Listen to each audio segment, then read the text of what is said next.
স্বাগত আজকের বাংলাদেশে। আপনাদের সাথে আছে আমি খালেদ মহিউদ্দিন। পর্দায় একই মুখ দেখতে দেখতে একঘেয়েমি চলে এসেছিল ঢাকায় সিনেমার দর্শকদের মধ্যে। ছবির নাম আর গল্পেও একই ধারা চলে আসছিল এফডিসি সিনেমায়। মূলধারা চলচ্চিত্রের নতুন চমকের অঙ্গীকার নিয়ে পর্দায় হাজির হন নায়ক অনন্ত, তার সাথে নায়িকা হিসেবে আসেন বর্ষা।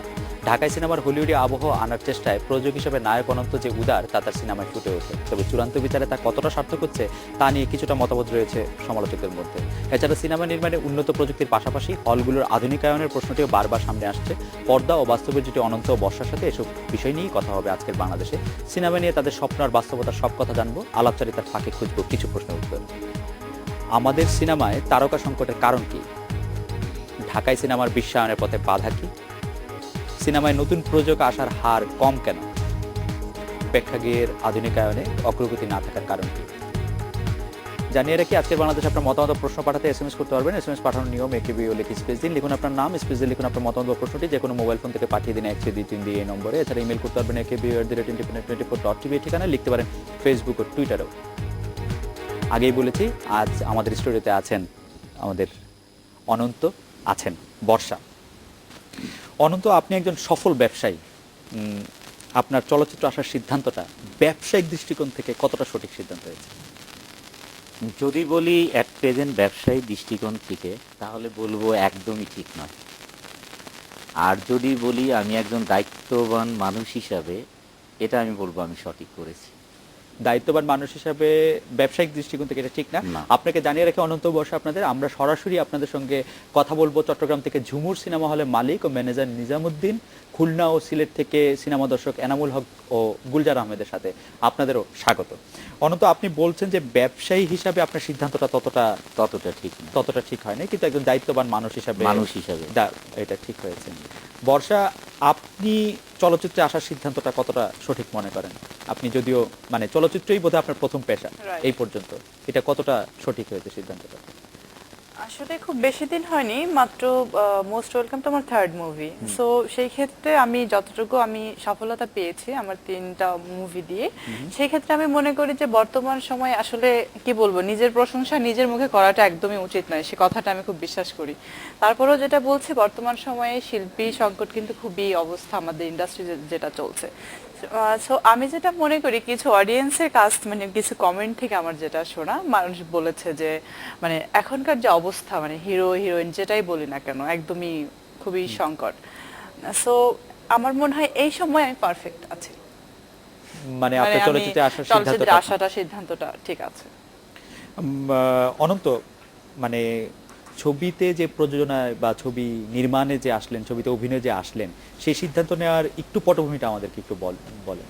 ব্যবসায়ী আমার পটভূমিটা ছিল আসলে আমি একটু ছোটবেলা থেকে আমার একটু দেশপ্রেম কাজ করে, যার কারণে আমি আসলে এই ছোট্ট একটু বয়সে আমি অনেক কিছুর সাথেই জড়িত। সবকিছুই আমার ব্যক্তিগতভাবে করা আর কি, যেমন এতিমখানা, বৃদ্ধ আশ্রম, এইগুলোর সাথে আমি জড়িত। যখন আমার আমি যখন বাইরে থাকতাম, তখন আমরা ফ্রেন্ড সার্কেল নিয়ে যখন আমরা মুভি দেখতে যেতাম ইংল্যান্ডে, ম্যানচেস্টারে, তখন আমার মধ্যে একটা কাজ করতো যে এখন যদি আমাদের নিজেদের কালচার কিছু দেখতে পারতাম, নিজেদের একটা মুভি দেখতে পারতাম। এই ধরনের কাজ আমার ভিতরে অনেক সবসময় একটা মনে হচ্ছিল যে আমার কি জন্য কমতি, আমি এখানে আছি, দেশের মানুষকে ঠিকই দেখছি, বাঙালি তো সব জায়গায় আছেন, বা নিজেদের দেশের কালচারটা পাচ্ছি না, এরকম একটা কাজ করতো। তারপরে তো পড়াশোনা শেষ, ফ্যামিলি বিজনেসে এসে পড়লাম গার্মেন্ট বিজনেসে। যখন একটা পর্যায়ে গার্মেন্ট বিজনেসটা মোটামুটি ভালো হলো, সেটাও হলো, তখন আমি সিদ্ধান্ত নিলাম যে আমি যেই চিন্তাটা করতাম, প্রবাসী যারা আছেন সবারই কিন্তু একটাই চিন্তা, যে আমাদের নিজেদের যদি একটা কালচার আমরা এখানে দেখতে পারি, আমাদের নিজেদের মানুষের যে ওনারা যে আমাদের কালচার নিয়ে ছবি করবেন, বা যে কোনো নাটক বলেন, ছবি বলেন, যে কোনো কিছু, জানেন তো আমাদের দেশ থেকে যদি একটা শিল্পীও বিদেশে নিয়ে যায়, আমরা যারা প্রবাসী বাংলাদেশের সংস্কৃতি বিদেশে থেকে পাওয়ার কথা বলছিলেন, কিন্তু আপনি কি মনে করেন আপনি যেই ছবিগুলি করছেন বা করেছেন, খোঁজ দ্য সার্চ, স্পিড বা মোস্ট ওয়েলকাম বা হৃদয় ভাঙার ঢেউ, সেটা বাংলাদেশের সংস্কৃতির প্রতিনিধিত্ব করছে? আমি 100% বলবো না যে প্রতিনিধিত্ব করছে। প্রতিনিধিত্ব করার আগে কিছু অ্যারেঞ্জমেন্ট দরকার। জি, কারণ আমরা যাদের কাছে ছবিটা এক্সপোর্ট করব তাদের কাছে প্রথমত ছবিটা গ্রহণযোগ্য হতে হবে, না হলে কিন্তু আমাদের ছবিটা নিবে না। এই কারণে আপনারা দেখেছেন যে প্রথম আমার যে ছবিটা most welcome, sorry the search, the search, আমি যে ছবিটা নির্মাণ করি এটাতে কিন্তু আপনারা যেটা দেখেছেন যে ছবির গল্পটা একটু এলোমেলো আছে, আমি নিজে স্বীকার করি, বাট আমাদের ডিরেক্টর ছিল যেহেতু আমেরিকান প্রবাসী একজন ভদ্রলোক ছিল, ইফতিকার চৌধুরী, গল্পটাতে হয়তো উনি একটু বুঝতে কম করেছেন, বাট ছবির যে টেকনোলজি ছিল, যেটা টেকনিক্যাল দিক ছিল, সেটাতে সবার প্রশংসিত যে হ্যাঁ এই ধরনের ছবি যদি করা হয় তাহলে কিন্তু বিদেশে এক্সপোর্ট করা সম্ভব। কারণ ব্যাকগ্রাউন্ড মিউজিক বলেন, সাউন্ড এফেক্ট বলেন, ভিজুয়াল এফেক্ট বলেন, সব কিছু মিলিয়ে তখন মানুষের কাছে এতটাই সাড়া পাই, ইয়াং জেনারেশনের কাছে এতটাই সাড়া পাই যে আল জাজিরা টেলিভিশনও কিন্তু এটা নিউজ হয় যে বাংলাদেশের ছবির একটা রেভলিউশন নিয়ে এসেছে অনন্ত। এইগুলো অনেক আলোচনা, মেন কথায় আসি, তখন কিন্তু আমাদের ছবিটা England, America, Dubai, Malaysia, Singapore, এই অনেকগুলো দেশের সাথে আমার কন্ট্রাক্ট হয় যে ছবিটা আমরা এক্সপোর্ট করব। ওদের সাথে কন্ট্যাক্ট হয়, ইন্ডিয়ারা যেভাবে কাজ করেন যে একই সাথে মানে ছবি রিলিজ হবে সারা দেশ, মানে সারা পৃথিবীতে ওরা যেটা করেন আর কি। যখন আমি এটা নিয়ে ছবিটা আমাদের বাংলাদেশের 40টা হলে, আমার প্রথম ছবি বাংলাদেশের 40টা হলে না 42টা হলে, সরি 42টা হলে যখন ফাইনাল হয়ে গেল, তখন আমার সাথে যারা মানে বুকিং এজেন্ট আছেন ওনারা আমার সাথে মিটিংয়ে বসলেন যে অনন্ত ভাই, আপনি যদি এই ছবি এখন ধরেন মালয়েশিয়া, সিঙ্গাপুর যদি যায়, এই ছবিটা কিন্তু আগামীকাল পাইরেসি চলে আসবে বাংলাদেশে, তা আপনার যেই ছবিটা আছে সেই ছবি কিন্তু মার্কেট থেকে আউট হয়ে যাবে, এই ব্যাপারটা একটা মাথায় রাখতে হবে আপনার। তখন আমি বললাম যে বাংলাদেশে তো নর্মালি এখন তো আমাদের সমস্যাটা তো শুনি সবসময় পাইরেসি পাইরেসি পাইরেসি, এটা তো নতুন কিছু নয়। তখন ওনারা এমন আপত্তি জানালেন যে তাহলে আসলে আমরা ছবিটাই নিতে পারবো না। আচ্ছা, মানে হল মালিক, মানে বুকিং এজেন্ট যারা আছে বললো যে সরি, তাহলে আমরা নিতে পারবো না। যদি ছবিটা ধরেন পাইরেসি হয়ে আসলো, কারণ প্রতিদিনই মালয়েশিয়া লোক যাচ্ছে, প্রতিদিনই আপনার সিঙ্গাপুরে প্রচুর লোক যাচ্ছে, যদি পাইরেসি হয়ে আসলো তাহলে তো এই ছবি নিয়ে মানে আমরা কিছু করতে পারবো না, আমাদের ব্যবসাও হবে না। তো মানে সেই জন্য কিছুই আপনি করার- বাংলাদেশে এই কারণে আমি কি করলাম, তাদের মানে তাদের এই মতামতের কারণে আমি ছবিটা তখন একসাথে রিলিজ করতে পারলাম না। আর তখন আপনারা জানেন যে বাংলাদেশ যে চলচ্চিত্র যে ইন্ডাস্ট্রি ছিল, তখন কিন্তু এই ইন্ডাস্ট্রি ঘোষণাই করা হয় নাই আমাদের যে সরকার থেকে, এবং এক্সপোর্টের একটা নীতিমালা ছিল না যেটা দিয়ে আপনি এক্সপোর্ট করতে পারবেন। এখন আমাদের শিল্প ঘোষণা হয়েছে, এই কারণেই আমি চাচ্ছি যে বাংলাদেশের যে আমরা যে সিনেমাগুলো বানাই, প্রথমে আমি এই কারণে যে নতুন নতুন টেকনোলজি আপনারা দেখছেন মোস্ট ওয়েলকামে 45 মিনিটে শুধু সিজি ওয়ার্কই আছে, যে আন্ডার ওয়াটারের সং, মানে বিভিন্ন টাইমের সিজি ওয়ার্ক, যে গাড়ি ব্লাস্টিং হচ্ছে হলিউড, মানে আপনি টেকনোলজির উপর অনেক জোর দিয়েছেন এবং সেটা দর্শকরা ভালোভাবে অনেকে জি। নিয়েছেন। আমরা এই প্রসঙ্গে আবার একটু পরে আসছি। বর্ষাকে জিজ্ঞেস করব যে নায়ক অনন্তকে 10-এ কত দিবেন নাম্বার? 10-এ 10-এ 10। অনন্ত নিজেকে 10-এ 10 দিবেন নিজেকে? আমি একটা ব্যাপারে 10-এ 10 দিব না, যেটা বর্ষা বললো, হয়তো ওর মতো ও চিন্তা করে বললো। আমার একটা ব্যাপারে প্রবলেম আছে, যেটা হচ্ছে আমার বাংলা উচ্চারণে প্রবলেম আছে, যেটা আমি তারপরও নিজে ডাবিং করি। আমি কেন নিজে ডাবিং করি আপনারা জানেন যে আপনি 10-এ কত দিবেন? আমি 10-এ আমি এখনকে মানে আমি আমাকে এই 8 দিব। কারণ হচ্ছে একটাই, আমি এই জন্য 8 দিব যে আমার অভিনয় আরো শিখতে হবে, নাম্বার 1। আমি তো পূর্ব মানে আমার ফ্যামিলি থেকে ওই কেন? না, আমি এই জন্য বর্ষা হয়তো বর্ষার চিন্তা করে আসছে, আমি আমার বিচার করব যে আমি হয়তো অ্যাকশন ভালো করি, ডান্স ভালো করি না, এটাতে তো আমার নাম্বার কমে যাবে। আমি হয়তো খুব ভালো অভিনয় করার চেষ্টা করি, আমি ডাবিং এ যে আমার কিছু কিছু উচ্চারণ হয়তো ভালো হচ্ছে না, সো আমি আমাকে 10 দিতে পারি। হয়তো মানে এই কারণে আমি বলবো যে আমি এখনো 10-এ 10 পাওয়ার যোগ্যতা অর্জন করতে পারি। বর্ষাকে 10-এ কত দিবেন নায়িকা হিসেবে? আর বর্ষাকে আমি 8 দিব। 8 দিবেন? হ্যাঁ, কারণ বর্ষাটা কেন 8 দিব সেটা আমি বলে দিই। বর্ষা হয়তো আমার ভুল ধরতে পারে, কারণ বর্ষাও এখন পর্যন্ত ভালো ডান্স করা শিখেনি। কারণ এইটা দর্শকদের কাছ থেকে আমরা কিন্তু কন্টিনিউয়াস এই কমেন্টসটা পাচ্ছি যে আপনাদের ছবি এত সুন্দর, অভিনয় মোটামুটি খারাপ না, কিন্তু যদি ডান্সটা ভালো করতেন তাহলে হয়তো আরেকটু ভালো লাগতো। বর্ষা, আপনি আপনাকে কত দিবেন 10-এ অভিনেত্রী হিসেবে? আসলে অভিনেত্রী হিসেবে তো নিজের মার্ক তো নিজে দেওয়া যাবে না, কারণ অনন্ত তো দিল। ঠিক আছে, সেটা যার যার পার্সোনাল ব্যাপার, বাট আমি মনে করি যে এটা তো মার্ক করবে হচ্ছে অডিয়েন্স, সো এখানে একটা শিল্পীর কিছুই বলার থাকে না। অডিয়েন্স আপনাকে 10-এ 10 দিয়েছে, আপনি কত দিবেন নিজেকে, আপনি বলেন। যদি অডিয়েন্স দিয়ে থাকে তাহলে অডিয়েন্সের যে মানে রেজাল্টটা সেটাই আমাকে নিতে হবে। 10-এ 10। রাইট। অনন্ত বলছিল যে আপনার ড্যান্সে বা নাচের ক্ষেত্রে আপনি একটু সেই ক্ষেত্রে ইমপ্রুভমেন্টের কোনো চেষ্টা আপনি করছেন? হ্যাঁ, অবশ্যই আমি চেষ্টা চালিয়ে যাচ্ছি এখন, কারণ আমার ডান্স আমি আগে থেকেই আমি শিখে আসিনি, যেটা সত্যি কথা আমি স্বীকার করব। আর এখন আমার প্রবলেম হচ্ছে ডান্সে, কারণ মোস্ট ওয়েলকামের যে ডান্স ডিরেক্টর ছিলেন উনি শঙ্করায়া, উনি চেন্নাই থেকে এসেছিলেন। সো উনি মানে চেন্নাইয়ের নাচের মিউজিকগুলো তো আপনারা দেখেছেন এত ফাস্ট, যে আমি ওষুধ কারণে দেখি না বেশি। মানে যাই হোক মিলাতে গিয়ে অনেক প্রবলেম হয়ে গিয়েছিল। এখন আমি ট্রাই করছি এটা ঠিক করার জন্য, ইনশাল্লাহ করে ফেলবো। বর্ষার কাছে আরেকটি প্রশ্ন করতে চাই যে আপনি মডেলিংও করেছেন, Right. মেরিল স্প্লেশ, মডেলিং এর সাথে চলচ্চিত্রের বা কোনটা আপনার বেশি স্বচ্ছন্দ লাগে আপনার? আসলে মডেলিংটা করতে গেলে দেখা যায় যে যেটা হয় যে টাইমিং এর ব্যাপারটা খুবই কম সময় থাকে। যেমন একটা প্রোডাক্টের যদি একটা বিজ্ঞাপন হয় সেটা 3 দিন থাকে হচ্ছে হাইস্ট যে টাইমটা, আর মুভির তো অনেক সময় লেগে যায়। সো মডেলিং এর প্রতি আমার নেশাটা এখনো কাজ করা আছে, বা আমি যেহেতু করছি। সো আমার কাছে যেটা মনে হয় যে যেহেতু আমি অভিনেত্রী হিসাবে এস্টাবলিশড হয়ে গেছি, আমি ফিল্মটাকে বেশি প্রাধান্য দিতে চাই, আমার বেশি ভালো লাগে। আমাদের দর্শকরা জিজ্ঞেস করছেন অনন্ত আপনাকে, যে আপনাকে অ্যাকশন হিরো হিসেবে পর্দায় দেখতে পাচ্ছি আমরা, বা 4টি ছবিতে তাই দেখেছি, কোনো ব্যতিক্রমী চরিত্রে অভিনয় করার ইচ্ছা আপনার আছে কিনা?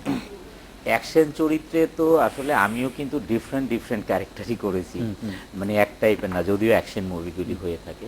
হ্যাঁ, আমাদের নেক্সট যে মুভিটা আসবে সেটার নাম হচ্ছে নিঃস্বার্থ ভালোবাসা। আচ্ছা, এই ছবিটাতে 100% যেমন আমার আগের ছবিগুলো অ্যাকশন বেজ ছিল, ওইটা এত অ্যাকশন বেজ না, রোমান্টিক উইথ অ্যাকশন থাকবে। আচ্ছা, romantic action movie, romantic action, নিঃস্বার্থ ভালোবাসা। নিঃস্বার্থ ভালোবাসা। আপনার ছবির নামকরণগুলি একটু মানে আমি যদি বলি যে হৃদয় ভাঙার ঢেউ ছাড়া বাকি যে ছবিগুলি আছে, খোঁজ দ্য সার্চ বা দ্য স্পিড, এখন যে মোস্ট ওয়েলকাম, এগুলির নাম ইংরেজিতে কেন? ও, এগুলোর নাম আসলে মানে প্রথমত আমি প্রথমেই বলেছি যে আসলে আমি ছবি বানাচ্ছি, আমাদের দেশকে তো ভালো জিনিস উপহার দিব, যে আমার ছবিটা বিদেশে এক্সপোর্ট করতে পারি। তাই মানে এই একটা কারণ মাথায় রেখেই আসলে আমি একটু মানে ইংরেজি নামটা দেওয়ার ব্যাপারে পক্ষপাতী ছিলাম আর কি, কারণ একটাই ছিল। আরেকটু মানে ঠিক আছে, এই বিষয়ে আবার নিশ্চয়ই কথা বলবো। আমরা একটু ঢাকার বাইরে থেকে চট্টগ্রামের ঝুমুর সিনেমা হলে মালিক ও ম্যানেজার নিজামুদ্দিনের সাথে কথা বলতে চাই। জনাব নিজামুদ্দিন, আপনি একটু বলবেন যে এই যে নতুন ধরনের নতুন ধারার কিছু চলচ্চিত্র বাংলাদেশে আসছে, যার প্রযোজক এবং নায়ক এম এ জলিল অনন্ত যেগুলি নিয়ে আসছেন, সেগুলির কি একটি বড় প্রভাব আমাদের সিনেমাতে পড়তে পারে বলে আপনি মনে করছেন, মানে দর্শক টানার ক্ষেত্রে? জনাব নিজামুদ্দিন। ওটা সম্পূর্ণ আমি মনে করি না, কারণ যেহেতু অনন্ত এবং বর্ষা যে এখনো আমাদের দর্শক জগতের মধ্যে কোনো পরিচিত লাভ করতে পারে নাই। না, সেটা জনাব নিজামুদ্দিন, ভিত্তিক ছবি বাংলাদেশের মধ্যে বর্তমানে। জনাব নিজামুদ্দিন, আপনি দর্শকদের মধ্যে কোনো পরিচিতি লাভ করতে পারেন না, এটা আপনি কি করে বলছেন? বা ওনারা তো দর্শকদের মধ্যে যথেষ্ট জনপ্রিয়। এটা এখনো আপনার শুধু হ্যাঁ দর্শকের মধ্যে যথেষ্ট জনপ্রিয়, এটা শুধু ঢাকার মধ্যে, কিন্তু চট্টগ্রামে এখনো মোস্ট ওয়েলকাম ছবিটা আপনার প্রদর্শিত হয় নাই। বিধায় চট্টগ্রামের লোকেরা এখনো পর্যন্ত ছবির গল্প এবং ছবির অভিনয় কোন ধরনের হবে না হবে এবং কি আপনার কোন ধরনের ছবি তৈরি করেছে, এটা কিন্তু এখনো সম্পূর্ণ কিন্তু জ্ঞাত নয়। সুতরাং এ ব্যাপারে যদি ছবিটা যদি বর্তমানে চট্টগ্রামে আসতো, তাহলে চট্টগ্রামের লোকেরা দর্শক এবং বুঝতে পারতো অনন্ত এবং বর্ষা আপনার কোন ধরনের ছবি তৈরি করে। জি জনাব নিজামুদ্দিন, আপনাকে ধন্যবাদ। অনন্ত, এইটা কিন্তু আমরা প্রায় শুনি যে আমরা এই ঢাকা কেন্দ্রিক চলচ্চিত্র ব্যবসাটা একটু অনেকটা বেশি মনোযোগ দিচ্ছে, যে চট্টগ্রামের মতো একটা বড় জেলায় আপনার বা সিনেমাটা যাচ্ছে না বা যায়নি, এটা মানে এইটা থেকে না, আমার মনে হয় ভদ্রলোকের কথাটা আমি প্রতিবাদ করব, এটা ঠিক না। জি, কারণ অনন্ত বর্ষা যে যায়নি, এটা মানে এইটা থেকে না, আমার মনে হয় ভদ্রলোকের কথাটা আমি প্রতিবাদ করব, এটা ঠিক না। জি, কারণ অনন্ত বর্ষা যে জনপ্রিয়তা না, সেইটা- এই তিনটা সেইটা- চারটা ছবিতে জি। করেছে, না, সেটা সেটা উনি- বাংলাদেশে আমার মনে হয় 15 বছর লেগে যেত অন্য আর্টিস্ট। না সেটা ঠিক আছে, সেটা উনি যেটা হ্যাঁ। বলছেন যে চট্টগ্রামের দর্শকরা তো আসলে আপনার ছবি দেখার সুযোগটা সেই অর্থে ঢাকার আমার দর্শকদের কিন্তু মতো পাচ্ছে না। যখন ছবি রিলিজ হয় হৃদয় ভাঙা ঢেউ চট্টগ্রামে চলেছে, খোদা স্যার চট্টগ্রামে চলেছে, দা স্পিড ছবি চট্টগ্রামে চলেছে। আমরা এটা প্রথমেই চট্টগ্রামে দেইনি কেন, কারণ আছে। কারণ আমরা ছবির এবার প্রিন্টই করেছি মাত্র 23টা। আচ্ছা, আমরা 23টা, জানেন তো বাংলাদেশে অনেক হল। তাই আমরা এইবার ঢাকাতেও যে আমরা প্রথম সপ্তাহে বেশি ছবি দিয়ে দিছি তাই না, আমরা কিন্তু ঢাকাতে সর্বমোট দিয়েছি মাত্র 4টা হলে, 4টা বা 5টা হলে দিয়েছি, আর বাকি ছবিটা কিন্তু গ্রামগঞ্জেই দেওয়া হয়ে গেছে। আপনারা জানেন যে উত্তরবঙ্গে বেশি মানুষ সিনেমা দেখে, এই কারণে আমাদের মাথায় ছিল যে নারায়ণগঞ্জ এবং উত্তরবঙ্গ এগুলোতে আমরা প্রথম সপ্তাহে ছবিটা দিব, সেকেন্ড সপ্তাহে আমরা হচ্ছে চিটাগং, সিলেট বা বিভিন্ন ডিস্ট্রিক্টে আমরা ছবিটা দিব সেকেন্ড উইকে। এটা আমাদের মাথায় রেখে, এটা হচ্ছে আমাদের আসলে চলচ্চিত্র যারাই বানাবেন, যারা প্রযোজক আছেন, তাদের কিন্তু একটা বিজনেস পলিসি করে এটা Policy করে এভাবে আমরা দিই। আমি বর্ষার কাছে জানতে চাইবো যে বর্ষা, আপনি যখন চলচ্চিত্র জগতে প্রথম এলেন, সেই ক্যামেরা, এত লাইটস আর এরকম অ্যাকশনের ছবি, আপনার ভয় লাগে না? ভয় তো লেগেছে অনেক, এখন এখন কি বাট ভয় একটু? এখনো ভয় লাগে, কারণ প্রথম ছবিতে অ্যাকশন অনেক ছিল, ঠিক আছে, বাট ওই শুটিংটা আমরা দেশেই করেছিলাম, আর কিছু দৃশ্য ছিল যেটা ওই আমেরিকাতে করেছিল, আর একটা গানের শুটিং ছিল যে গানটা খুবই ফেমাস, এখনো সবার খুব ভালো লাগে, এতদিন কোথায় ছিলে, হাবিব আর ন্যান্সির গান। আর এখন তো ভয়ের মাত্রাটা আরো বেড়ে গেছে, কারণ হচ্ছে যে এখন আমরা ডিভাইডে যে মুভিগুলো করছে, সো এই মুভিগুলোতে ধরেন ওর যে অ্যাকশনগুলো করে, মানে লাইক ধরেন এখন সে 11 তলা থেকে জাম্প করবে, সেই ক্ষেত্রে আমাকেও করতে হয়, কিছু কিছু সিকোয়েন্স থাকে। বলেন কি 11 তলা থেকে জাম্প করা বাচ্চা থাকে নাকি? ইভেন সে না, আমার তো- নিঃস্বার্থ ভালোবাসা যে মুভিটা আমাদের আসছে, যেটা আপকামিং, এটাতে সে সত্যি সত্যি 11 তলা থেকে হ্যাঁ, লাফতেছে? even এটা 23 অনেক, তলা আপনি থেকে ছবি জাম্প দেখলেই করেছে বুঝবেন। এবার। আচ্ছা, আমি আমার দামি যে দামি next- ব্যবহার না না করে? না আমি না। করি না। তারপর 11 তলা থেকে লাফ দিলেন, মরে যান না? আপনি নেক্সট ছবিতে Cigarette দেখবেন ছিল। যে আমার নিঃস্বার্থ ভালোবাসাতে আমি 23 তলা থেকে জাম্প করি, ইভেন তো আমি যখন MI4 দেখি। না না না, এটা একটু বলেন আমাকে, হ্যাঁ। 23 তলা থেকে জাম্প করার না, পরে এটা- কি হয়? না, এটা তো জাম্প করার আসলে মানুষ মানে 2-3 তলা আমরা থেকে- শুনেছি যে ডামি, না ওই ডামি না, এটা বা- টেকনিক আছে, যেমন ডামি যে করবে সেও তো একজন মানুষ, জি সেও যদি 11 তলা কেন 5 তলা থেকে জাম্প করলে তো মারা যাবে। জি, ডামি যেই টেকনিকটা ইউজ করে, আমাকে সেম টেকনিকটা ইউজ করতে হয়, কিন্তু টেকনিকটা আপনি- তো সেম। জি। আপনি মানে ওরকম দুঃসাহসিক কাজ এখন বর্ষাকেও করতে হচ্ছে। হ্যাঁ, করতে হয় যেমন তো। বর্ষাকে আমি একটা শর্ট দেখবেন আপনি, যে মোস্ট ওয়েলকামে আমি 4 তলা, বিল্ডিংটা 5 তলা, দৌড়ে আমরা মানে দৌড়ে উপরে উঠছি, তারপর এর মধ্যে মানে ভিলেন গুলো ছিল থাইল্যান্ডের ভিলেন, স্প্যানিশ ভিলেন আছে, ওরা অ্যাটাক করে, বলে যে হোল্ড হোল্ড, তখন আমি আর কি বর্ষাকে ধাক্কা দিয়ে ফেলে দিই বিল্ডিংটা, জাম্প। তা ওই সময় আর কি বর্ষা তো জানেনি, একটা মেয়ে এত বড় একটা মানে সিচুয়েশন কন্ট্রোল করতে, মানে ওর এতই ভয় ছিল যে ও মনে হয় মারা যাবে এখন। মানে এগুলো অনেক মানে কাজ করেছে আসলে। তো ওই কাজগুলো আমি আবার খুব সাহসের জন্য এই জন্যই করি, যেহেতু আমাদের যারা টেকনিশিয়ান কাজ করে তারা অনেক অভিজ্ঞ টেকনিশিয়ান, যারা ধরেন আমেরিকান ছবি করে বা বোম্বের ছবি করে, ওই ধরনের টেকনিশিয়ান, ওই ধরনের সাপোর্ট থাকে, ওই ধরনের টেকনোলজি থাকার কারণে এগুলো করা সম্ভব। নয়তো আমি দোতলা থেকে লাফ দিলে তো পা ভেঙে যাবে। সেটা তো বটে। আমরা আবার একটু ঢাকার বাইরে থেকে কথা বলি, যে খুলনা থেকে একজন সিনেমা দর্শক এনামুল হক, আপনার কাছে কিরকম মনে হয় যে এই যে নতুন ধারার চলচ্চিত্র নিয়ে আসলেন অনন্ত এবং বর্ষা, সেটা আপনি কিভাবে দেখছেন? খুলনা থেকে আপনার কথা একটু জানবো, এনামুল হক। ধন্যবাদ। আসলে নতুন ধারার সিনেমাটা আমাদের আসছে এখন, চট্টগ্রামের মতো ছবি বা এর আগে যেগুলো এসেছে, এই জাতীয়, আসলে এটা সময়ের দাবি আমাদের দেশে। একই ধরনের আমরা একেবারেই ফেড আপ হয়ে যাচ্ছিলাম, সিনেমা হলের দিকে মানুষ কিন্তু যাচ্ছে না।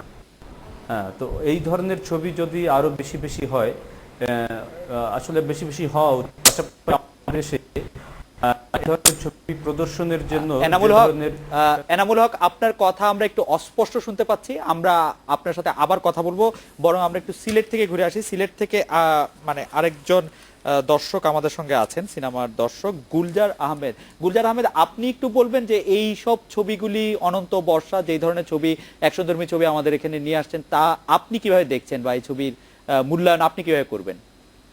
গুলজার। ধন্যবাদ। হ্যাঁ, ধন্যবাদ আপনাকে। প্রথমেই অভিনন্দন জানাচ্ছি যে আমাদের এই চলচ্চিত্র জগতে আসলে অনন্ত এবং বর্ষা, ওনাদের দুজনেই অপরিচিত মুখ ছিলেন। তো এই ছবির মাধ্যমে আমরা তাদেরকে চিনতে পারলাম এবং ওনাদের অভিনয়ের যে অভিজ্ঞতা বা যে সঞ্চার ঘটিয়েছেন, সেজন্য তাদেরকে বিশেষভাবে ধন্যবাদ দিতে চাই। আরেকটি বিষয়, এই তিনটা ছবিতেই উল্লেখযোগ্য একটা বিষয় আছে। তিনটা ছবি আমি দেখি নাই, দুইটা মোটামুটিভাবে দেখা হয়েছে। একটা ঈদের সুযোগে একটা প্রাইভেট চ্যানেলে, খুঁজ দ্য সার্চ, আর আরেকটা হচ্ছে মোস্ট ওয়েলকাম।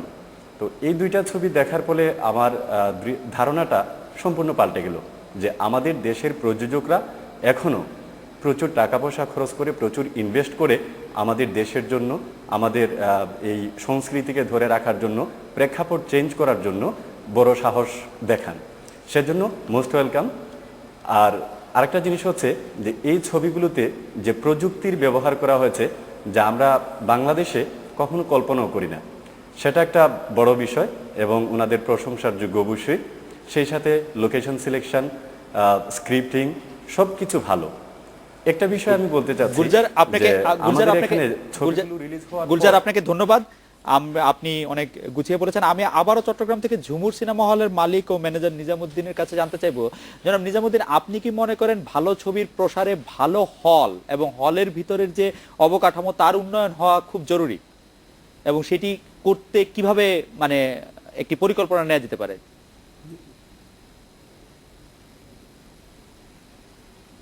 ভালো ছবি যদি তৈরি করা হয় তাহলে দর্শক, এটা সচরাচর রিপোর্টের উপরে এটা আপনার দর্শক বাড়বে, দর্শক সংখ্যা বাড়বে। কিন্তু ভালো ছবি তো বর্তমানে তৈরি করা হচ্ছে না। গল্পের সাথে ছবির কোনো মিল নেই। তদুপরি আপনার ছবি, গল্প এবং নাম যেভাবে হওয়া দরকার, দর্শক ওইভাবে আপনার রুচিটা পায় না, আনন্দিত হয় না, বিদায় দর্শক দিন দিন হারিয়ে যাচ্ছে। জনাব সুতরাং নিজামুদ্দিন, এভাবে যদি দর্শক হারিয়ে যায়, জনাব নিজামুদ্দিন, একটি কথা দর্শকরা প্রায়ই অভিযোগ করছেন, তারা বড় পর্দায় গিয়ে ছবি দেখতে চান। এর প্রমাণ হচ্ছে আমাদের টেলিভিশনগুলি যখন কোনো বাংলা ছবি দেখায়, তার কিন্তু প্রচুর দর্শক থাকে। তাদের অভিযোগ হচ্ছে হলগুলির পরিবেশের কারণে তারা ছবি হলে গিয়ে দেখতে পারেন না।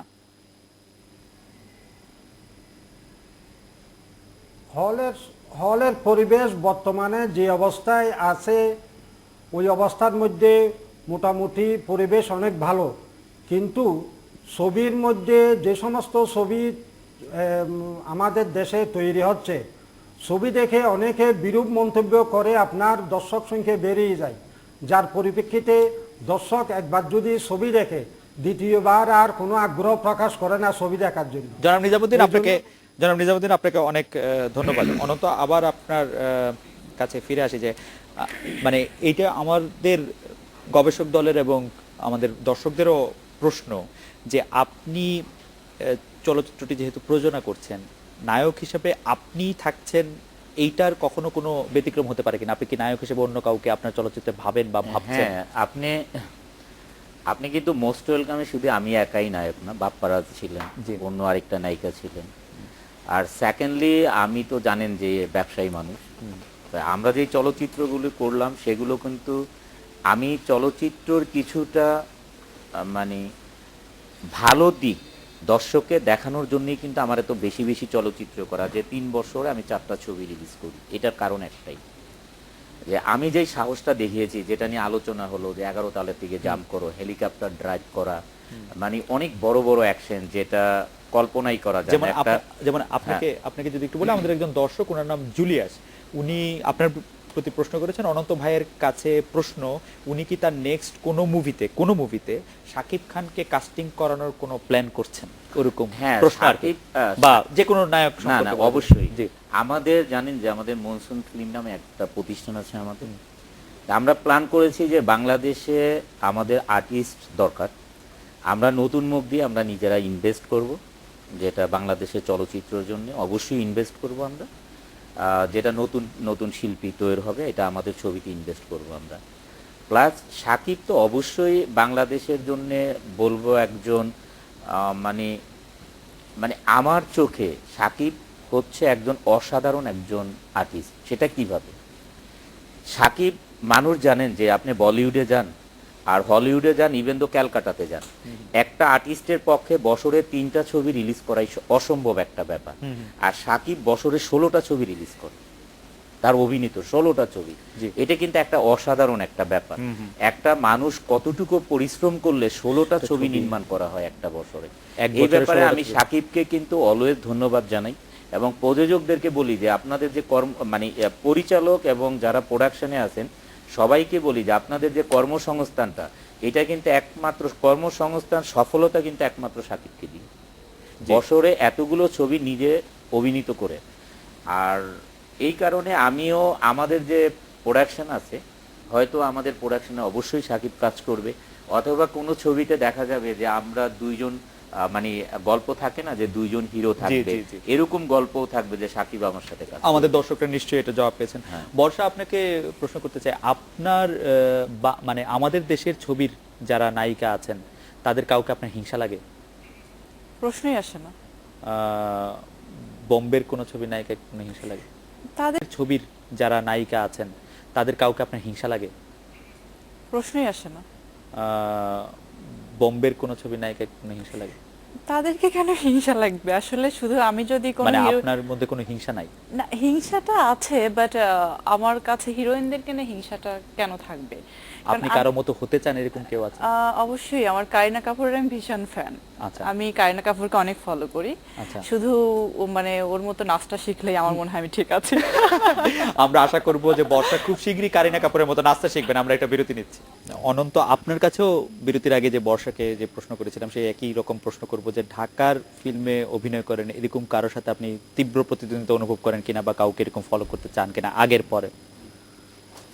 না, ফলো করতে যদি চাই তাহলে তো অবশ্যই চাই, কারণ আমি তো আগেই বলেছি যে এখনো তো অত ভালো অভিনেতা হয়ে যায়নি, ফলো করব না। সেটা আমি রাজ্জাক আঙ্কেলকে ফলো করি, যে উনি একজন কিংবদন্তি বাংলাদেশের, এটা ফলো করি অবশ্যই। আর প্রতিদ্বন্দ্বী যেটা বলেন সেটা আমি কখনোই মনে করি না। এবং আমাদের ফিল্ম ইন্ডাস্ট্রিতে যে আছেন, ধরেন শাকিব খান, এছাড়া তো কারো কথা ভাবাই যায় না। শাকিব খান কিন্তু আমাকে কখনোই প্রতিদ্বন্দ্বী মনে করবেন না, উনি না, আমিও করব না। এই কারণেই করব না কারণ আমাদের দুইজনের রাস্তা কিন্তু দুটো।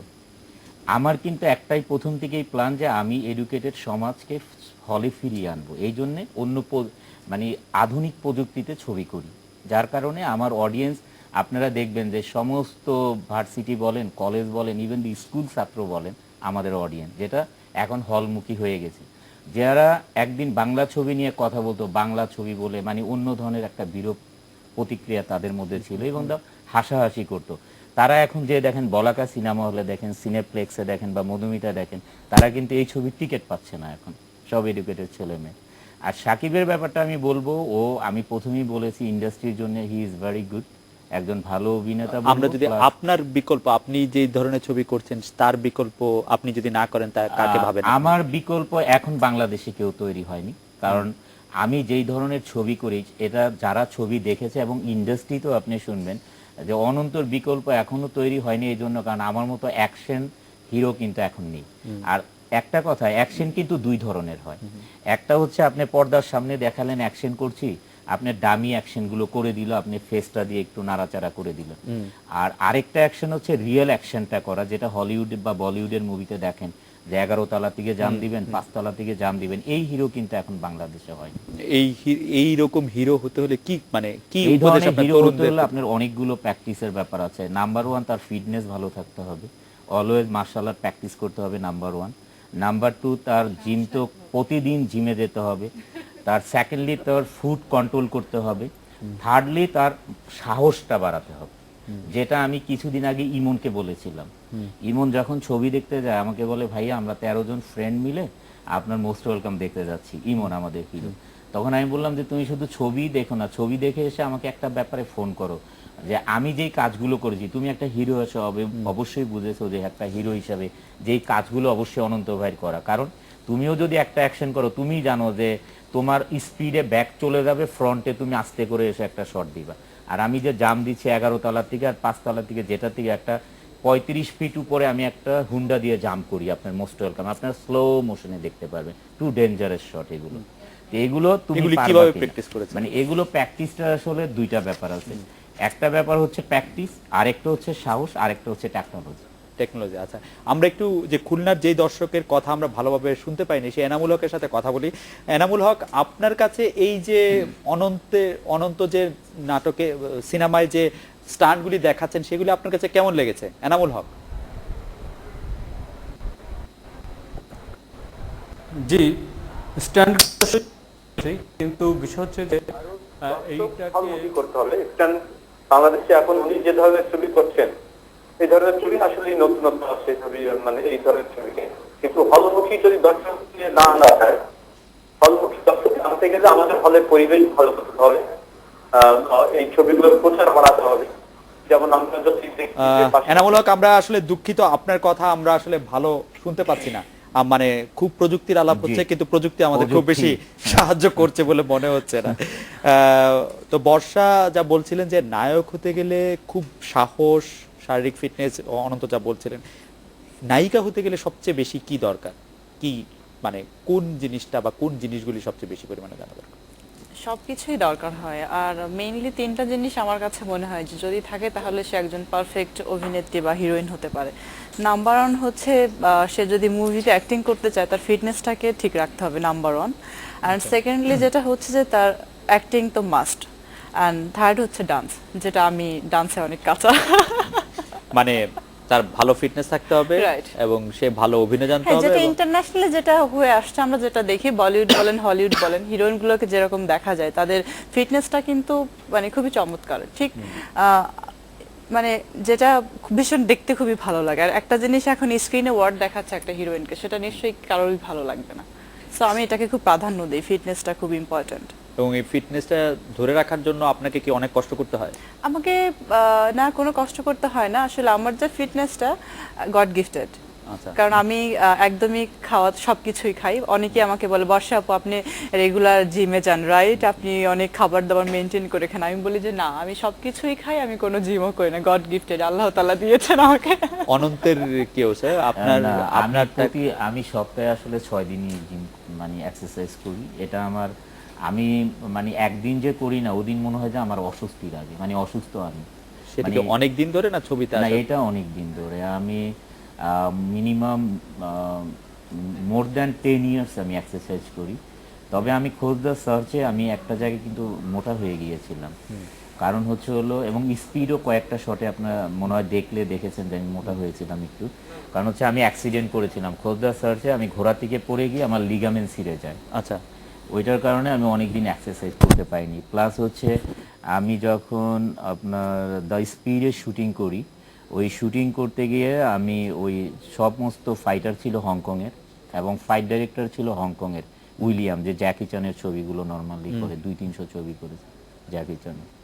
তো উনি এমন একটা অ্যাকশন আমাকে বলে, মানে আমি বলি, উনি বলে যে এখানে অনেক ভালো ভালো স্ট্যান্ড ম্যান আছে হংকংয়ের, ওরা এগুলো করে দিবে। তা আমি বলছি না, এটা করবো না। আর ওই ছবির সোহান ভাই ছিল ডিরেক্টর। তো সোহান ভাই বলে যে না, এগুলো করতে পারবেন না, এত রিস্ক নেওয়া দরকার নেই। আমি বলছি না সোহান ভাই, আমি এটা করতেই হবে। তখন ওই আমাদের ওই ছবিতে আপনারা দেখবেন যে রেসলার আনা হয়েছিল, একজন আনা হয়েছিল রাশিয়া থেকে রেসলার, একজন সাউথ আফ্রিকা থেকে, একজন হচ্ছে মানে মালয়েশিয়ার রেসলার ছিল। তো যে রাশিয়ার রেসলার ছিল, আপনি তো জানেন রেসলারদের কাজই হচ্ছে মানে এরকম ধরো মারো এই টাইপের।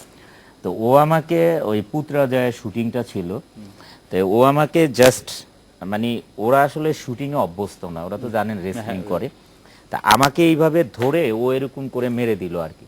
মারার পরে যেই গাড়িতে যে আমার মানে পিঠটা লাগে, গাড়িটা পর্যন্ত একটু পিছনে চলে যায়, যেটা আমরা সিনেমায় দেখাই অনেক কষ্ট করে গাড়ির পিছনে নিয়ে, তো ওটা অটোমেটিকই চলে যায়, মানে এত স্পিডে মারে। তখন আমার ব্যাগে প্রচুর ব্যথা পাই। এই ব্যথার কারণে আমাকে ডাক্তার বলে যে উপর হয়ে কাজ করা যাবে না, ওয়েট লিফটিং করা যাবে না। এই কারণে আমি বেশ কিছুদিন এক্সারসাইজ করতে পারিনি। তখন আমার ভীষণ খারাপ লাগছে যে আসলে কিন্তু body আপনি এমনিতে fitness টা সাধারণত খুবই হ্যাঁ। মানে শরীর চর্চার দিকে আপনার অনেক বেশি হ্যাঁ। মানে মনোযোগ। আচ্ছা, আমাদের একজন দর্শক, ওনার নাম সাদাত, উনি অনন্ত আপনার কাছে জানতে চেয়েছেন যে আপনার ছবিগুলির বাজেট সাধারণত কত, এবং এই মানে আমরা শুনেছি যে এটা অনেক বড় বাজেটের, উনি জানতে চেয়েছেন। আসলে অত বড় বাজেট আসলে সবার মুখে মুখে শোনা যায়। এত বড় বাজেট হলে তো আমি তো একজন ব্যবসায়ী, আমি তো আগেই প্রথমে বলেছি যে ব্যবসায় আসাটা আমার মানে ব্যবসায়ী হিসাবে আসাটা ভুল, আর যদি মানুষ হিসাবে বলেন তাহলে একটা দায়িত্ব পালন করতে এসেছি।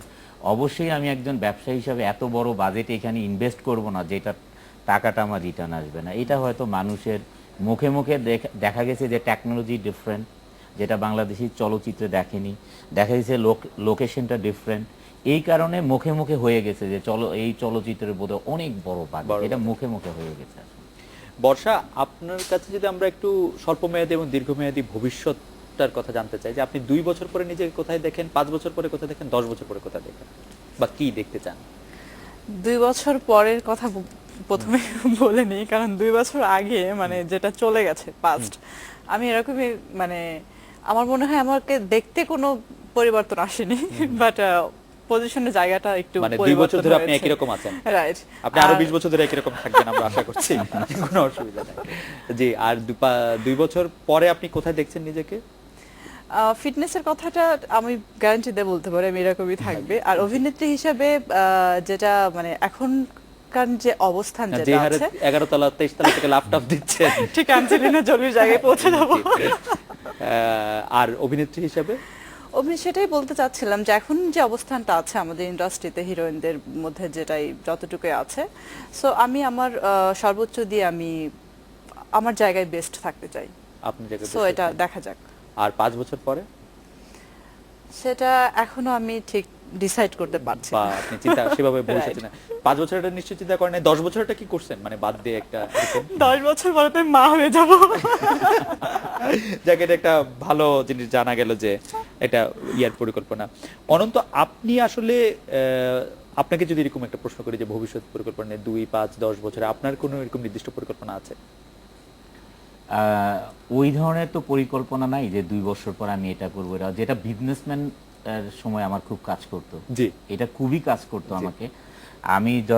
আমি যখন গার্মেন্টস স্টার্ট করি তখন আমাদের 200 জনের ফ্যাক্টরি ছিল, মাত্র 200 লোক কাজ করতো, আর এখন মোর দেন 5000 লোক কাজ করে ফ্যাক্টরিতে। এইটা আমার একটা টার্গেট ছিল, মানে প্রতি রাতেই স্বপ্ন দেখতাম যে আমি আগামী যদি 2 মাসের মধ্যে 400 লোকের ফ্যাক্টরি করতে পারি। 400 লোক করার পরে আমি 6 মাস পরে চিন্তা করতাম যে আমি 6 মান্থের মধ্যে যদি 800 লোকের ফ্যাক্টরি করতে পারি। এইটা আমার মধ্যে অনেক কাজ করেছে। আর ছবির ব্যাপারে কেন কাজ করে না, আসলে কম্পিটিটর নাই এখানে। প্রতিদ্বন্দ্বী যদি থাকতো আপনার যে কোনো বিজনেসে, যে কোনো আপনার বলেন আপনি একটা অভিনেতা, আপনি পাশাপাশি যদি প্রতিদ্বন্দ্বী থাকে, যে কোনো প্রতিদ্বন্দ্বী থাকলে কিন্তু কাজ ভালো হবে। আপনি হিংসায় কিন্তু বাড়ে, হিংসায় কিন্তু মানুষকে নষ্ট করে না। আপনি যদি হিংসা করেন ভালো ব্যাপার নিয়ে, ও এই ভালোটা করতে পারে আমি কেন করতে পারছি না, এটাতে কিন্তু আপনার স্পৃহা বলেন, আপনার অভিজ্ঞতা বলেন, সব কিছু কিন্তু বাড়বে। এই প্রতিদ্বন্দ্বিতা না থাকার কারণে মনে হচ্ছে মানুষ এতটাই কমেন্ট করে, অনন্ত ভাই বাংলাদেশের একজন, এই বাংলাদেশে সেই এত সুন্দর মুভি বানায়, এই বানায়। আমার মনে হয় এত বেশি করাতে মনে হচ্ছে কি যে আর কি করব, এক ধরনের মানে কমপ্লেসেন্সি চলে আসছে। হ্যাঁ, মানে আর কি করব আমি চাচ্ছি যে বাংলাদেশে আমার পাশাপাশি এই ধরনের মানে অ্যাকশন হিরো তৈরি হোক, বাংলাদেশের পাশাপাশি এই ধরনের মন মানসিকতা নিয়ে প্রডিউসার তৈরি হোক, যারা আরো ভালো ছবি করবে। তাহলে আমি চিন্তা করব ওনার ছবিতে আমি আরেকটু ভালো ছবি প্রতিদ্বন্দ্বিতা পাবেন। কারণ আপনি ক্যালকাটাতে দেখেছেন এক সময় ছবি কিন্তু একদম বাংলাদেশের যে পর্যায়টা ছিল সেরকম হয়ে গিয়েছিল।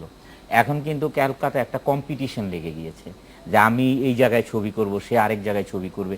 মানে এই যে কম্পিটিশনে কিন্তু মানুষের কাজ ভালো হয়, যেটা আমাদের এখানে নেই বলতেই চলে। আমাদের একজন দর্শক, মানে আমিও এই মানে আপনার সাক্ষাৎকারের এই অংশটুকু দেখেছিলাম আরেকটা টেলিভিশনে, সময় টেলিভিশনে, আপনি সম্ভবত যে আপনি আপনার সাক্ষাৎকারে বলেছিলেন যে বাংলা ছবিকে যখন হতশ্রদ্ধা করা হয় এরকম একটি ঘটনার কথা বর্ণনা করেছিলেন। সেটা যদি আমাদের দর্শকদের উদ্দেশ্যে একটু বলতেন, ওই যে তাকে জিজ্ঞেস করেছিলেন তুমি কি ঘানা থেকে এসছো কিনা, সেটা যদি একটু ছোট করে আমাদের মানে ওই যে আগেই তো বললাম যে আমাদের দেশের যে ইয়াং জেনারেশন ছিল, যারা ধরেন ইংলিশ মিডিয়ামে পড়াশোনা করে, বা ভালো ভালো স্কুল কলেজে পড়াশোনা করে বা ভার্সিটিতে, ওদের মধ্যে মানে বাংলা সিনেমা মানে একটা হাসির ব্যাপার হয়ে গিয়েছিল। বাংলা সিনেমা এটা নিয়ে খুব হাসাহাসি হতো। আমি একদিন মানে আমি আর বর্ষাই একা না, আমরা কেএফসিতে গেলাম, আমরা শুটিং এর পরেই কেএফসিতে যাচ্ছি। তা আমাদের জানেন খোঁজদার সার্চ নিয়ে অলমোস্ট 2 বছর অনেক প্রচার ছিল, বিলবোর্ড বলতে পেপার, পত্রিকা, টেলিভিশন, অনেক প্রচার। তা আমাদের ছবি কিন্তু রিলিজ হয়নি। আমরা ঢুকছি, আমাদের একটা ছেলে পিছন থেকে বলছে, দেখ দেখ বাংলা ছবির হিরো। তা আমি ওকে ডাক দিয়ে বললাম, হ্যালো ব্রাদার, আপনি কি ঘানা থেকে আসছেন না আফ্রিকার কোনো মহাদেশ থেকে এসেছেন? বাংলা ছবির হিরো মানে কি মানুষ না? আপনাকে নাকি মনে হচ্ছে আপনি আমার চেয়ে অনেক বেশি শিক্ষা যোগ্যতা আপনার কাছে আছে? তো এগুলো নিয়ে যেই কাজটা ছিল, এখন আমি গর্ববোধ করি সেই স্টুডেন্টরা এখন কিন্তু সবচেয়ে বেশি আমার অডিয়েন্স। এবং দল বেঁধে তারা দল বেঁধে আপনি সিনেপ্লেক্সে যাবেন, 30 জন, 40 জন, 50 জন করে টিকিট কাটে দল বেঁধে। আপনি বলাকাতে যাবেন, মানে আপনি তো বলাকার একটা ঘটনা শুনেননি হয়তো। বলাকাতে বৃহস্পতিবারে, মানে এই না এর আগের বৃহস্পতিবারে আর কি, বলাকাতে এর আগের দিন মানুষ হট্টগোল করে গেল, টিকিট পায়নি, 3টাতে টিকিট পায়নি, 6টাতে টিকিট পায়নি, কিউতে দাঁড়িয়ে থাকে 1 ঘন্টা করে। যখন 6টার সময় বৃহস্পতিবারে এই ঘটনার সময় ওনারা একদম মারামারি লাগিয়ে দিলেন যে প্রতিদিন এইটা কি খেলা, যে টিকিটের কাউন্টারে 1 ঘন্টা দাঁড়িয়ে থেকে টিকিট পাই না। তারপরে বলাকা 2তেও কিন্তু মোস্ট ওয়েলকাম লাগিয়ে দেয়। এরা কিন্তু অলমোস্ট শিক্ষিত ছেলে মেয়ে, এবং ভার্সিটি বলেন, কলেজ বলেন, মানে এই ধরনের ছেলে মেয়ে। তা আমার এটা গর্ববোধ হয় যে এখন মানে এডুকেটেড ছেলে মেয়েদের কাছ থেকে ওটা চলে গেছে, যে বাংলা সিনেমা নিয়ে যে মানে একটা হাসাহাসির ব্যাপার ছিল সেটা কিন্তু চলে গেছে। এবং এটার জন্য আপনারা অনেক বেশি কৃতিত্বের দাবিও করতে পারেন। বর্ষা, আপনাকে একটু সবশেষে একটা ছোট প্রশ্ন জিজ্ঞেস করবো। আপনার মানে রাস্তায় নামলে লোকে ভিড় করে আপনাকে, আপনার অটোগ্রাফ নিতে চায়? হ্যাঁ, চাই। এবং সেই অটোগ্রাফ দেওয়ার অনুভূতি যদি একটু বলেন। অটোগ্রাফটা আসলে এখন খুব বেশি একটা দেই না, কারণ রিসেন্ট সব টিভি চ্যানেলে একটা খুব ফেমাস প্রোডাক্টের অ্যাড যাচ্ছে, অটোগ্রাফের যুগ নেই, ফটোগ্রাফ। ও আচ্ছা আচ্ছা। Sorry, তো সবাইকে আপনার বলি, please ছবি তুলুন না। তো আজকের এই অনুষ্ঠানে আসার জন্য অনন্ত, বর্ষা, আপনাদের অনেক ধন্যবাদ। আপনারা অনেক সুন্দর করে দর্শকদের উদ্দেশ্যে অনেকগুলি কথা বলেছেন, আমরা ভালো লেগেছে আপনার কথা শুনে। এই ছিল আজকের বাংলাদেশে। দেখা হবে আগামী রোববার এই সময়। শুভরাত্রি।